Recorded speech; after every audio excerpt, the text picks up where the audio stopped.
उत्तर प्रदेश सरकार द्वारा एक शासन आदेश जारी किया गया था। हर वर्ष की तरह इस वर्ष ईंट भट्टों पर सख्ती से कार्रवाई देखने मिली। जिस प्रकार से लगातार माननीय मुख्यमंत्री के द्वारा निर्देशित किया गया था जिला अधिकारियों को कि यदि कोई किसी भी प्रकार की कोई फर्म अगर बिना कागजों की चलाता है, जैसे रॉयल्टी होती है या फिर एनओसी होती है, तो उस पर सख्ती से कार्रवाई की जाए। लेकिन मुरादाबाद में कल बहुत बड़ी कार्रवाई देखने मिली है। मुरादाबाद के बिलारी तहसील के गांव समस्तपुर के आसपास बने एक भट्टे पर खनन अधिकारी और उप जिला अधिकारी विनय कुमार की टीम मौके पर पहुंची। 2 तहसीलदार और 3 लेखपालों की टीम ने भट्टे पर रॉयल्टी चेक की। रॉयल्टी के कागज नहीं पाए गए। उसी दौरान फायर ब्रिगेड की टीम भी मौके पर थी। उसके बाद वहां से एक जेसीबी और भट्टे में पानी डलवाया गया और जो ईंटें बनाई गई थी बिना अनुमति के, उन ईंटों को ध्वस्त कराया गया। लगातार इस मामले की इस प्रकार की शिकायतें पिछली बार भी भट्टा एसोसिएशन की तरफ से की गई थी, लेकिन अब की बार जो शिकायत की गई है वो चिंताजनक थी। उसके बाद जिला अधिकारी ने एक टीम गठित की और टीम करने के बाद खनन अधिकारी जो होते हैं रॉयल्टी से संबंधित मामले को लेकर या प्रदूषण विभाग जो अधिकारी होते हैं वो सभी टीम में शामिल हुए। उसके बाद अधिकारी वहां पहुंचते हैं मौके पर और भट्टे वाले से कागज मांगे जाते हैं।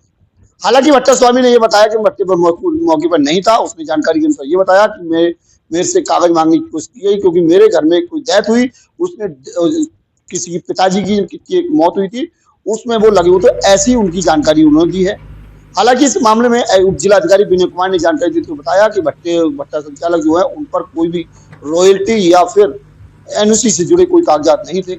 इसी को देखते हुए इनकी एक शिकायत पिछले काफी समय से चल रही थी। लगातार हम इनसे दस्तावेज मांग रहे थे लेकिन कोई दस्तावेज नहीं दे पा रहे। उसी को देखते हुए हमने एक बड़ी कार्रवाई की। हालांकि इसलिए विभाग के द्वारा इस पर शिकंजा कसा गया है। जनपद में बात की जाए तो जनपद में लगातार सैकड़ों की संख्या में इस प्रकार के भट्टे, लेकिन एक ईंट भट्टे पर बड़ी कार्रवाई देखी गई है। अब देखना यह होगा कि आखिरकार जिस प्रकार से कुंदरकी की बात की जाए तो कुंदरकी में लगभग 1 दर्जन भट्टे और बिलारी में बात की जाए तो 2 से 3 ईंट भट्टे ऐसे बताए गए जो बिना एनओसी के हर वर्ष चलते हैं। अब की बार उप जिला अधिकारी ने बताया कि अब की बार हम लोगों ने सभी भट्टों पर अपनी टीम भेजकर समीक्षा कराई है, किसकी रॉयल्टी जमा है और किसके कागज पूरे हैं और किस आधार पर वो ईंट पथाई का काम कर रहे हैं। तो जैसे जैसे शिकायत मिल रही है उसी हिसाब से कार्रवाई की जा रही है। अब देखना ये होगा कि आने वाले समय में ऐसे कितने ना जाने भट्टे हैं जिन पर रॉयल्टी या फिर उनके कागजात पूरे नहीं है और वो आज भी काम कर रहे हैं। ऐसे में आने वाले समय में बड़ी कार्रवाई देखने मिल सकती है, चाहे वो खनन विभाग की बात हो या राजस्व विभाग की बात हो या फिर तहसील प्रशासन की बड़ी कार्रवाई के चलते कहीं ना कहीं जो गलत काम भट्टों पर काम करने वाले लोग हैं उनकी बीच हड़कंप मचा है। लगातार ऐसी जगह जगह से शिकायतें आ रही हैं कि कई भट्टों पर आज की कार्रवाई देखते हुए कि ईंट भट्टे पर जो मजदूर थे उन्हें काम करने से रोक दिया गया है। अब देखना यह होगा कि आने वाले समय में कितने और ऐसे भट्टे हैं और कितनी बड़ी कार्रवाई मुरादाबाद जनपद के अंदर देखने मिल सकती है। जी सर, आज आपकी टीम की ओर से किसी भट्टे के खिलाफ कोई कार्रवाई की गई, क्या मामला है सर ये? माननीय नेशनल ग्रीन ट्रिब्यूनल के सख्त निर्देश है कि एनओसी प्राप्त भट्टों पर ही पथाई भराई फुकाई का काम हो। कुछ भट्टों की शिकायतें प्राप्त हो रही थी।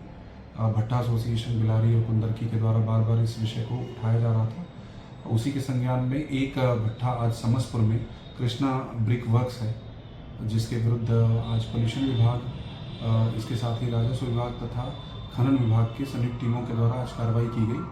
भविष्य में भी इस प्रकार कार्रवाइयाँ होंगी जिससे जो एनओसी प्राप्त भट्टे हैं मात्र उन्हीं पर कार्य प्रारंभ हो। इस संबंध में जैसे जैसे शासन के एवं जिलाधिकारी महोदय के निर्देश आएंगे उसके अनुरूप कार्रवाई की जाती रहेगी। तो सर आज इस भट्टे का संचालन बंद करवा दिया फिलहाल? हाँ, इस पर जो भी ईंटें पथाई हुई थी और भराई हुई थी उस पर संयुक्त रूप से प्रयास करते हुए एक प्रभावी कार्रवाई की गई जिससे भविष्य में ये भट्टा संचालित न हो सके। ठीक है सर।